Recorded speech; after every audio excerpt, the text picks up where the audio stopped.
উনি যেভাবে আমাদের মিথ্যে কথা বলেছে, টোটাল মিথ্যে কথা বলেছে। এখানে হোটেলে চলুন, অমুক জন আসছে, তমুক জন আসছে, তমুক জন আসছে, যাচ্ছে। আপনার এমএল হাউসে আসেন, এখানে এই বিষয়ে আলোচনা হবে, সব জায়গায় দিদি থাকবে, দিদি থাকবে। তা আমার প্রশ্ন, দিদি কোথায়? দিদি যখন আছে, দিদি কই? অভিষেক বন্দ্যোপাধ্যায় কই? আমি তো দিদি ছাড়া কিছু বুঝি না, যেহেতু আমি প্রবাসী বা একজন খ্রিস্টান। বাংলার মানুষ আমাকে ভালোবাসে, শুধু আমরা কেন, আমরা 97 জেলার খ্রিস্টান। আমাকে প্রত্যেকটা জেলার মানুষ আমাকে মানে, ভালোবাসে।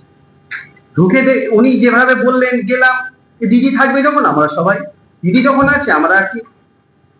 তারপরে দেখলাম দিদি নাই, কোনো জায়গায় দিদির কোনো গল্প নাই।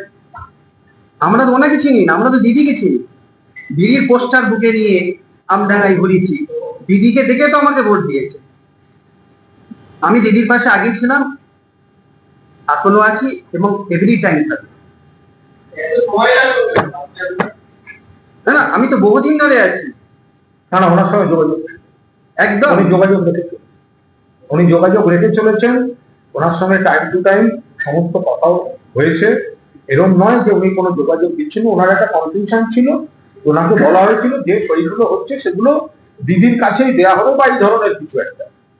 পরবর্তীকালে উনি যখন বুঝেছেন যে সইয়ের অপব্যবহার হয়ে যাচ্ছে, উনি খোলাখুলি সেগুলো কথা বলে। এরকম নয় যে উনি মানে যোগাযোগ রাখেননি। টোটাল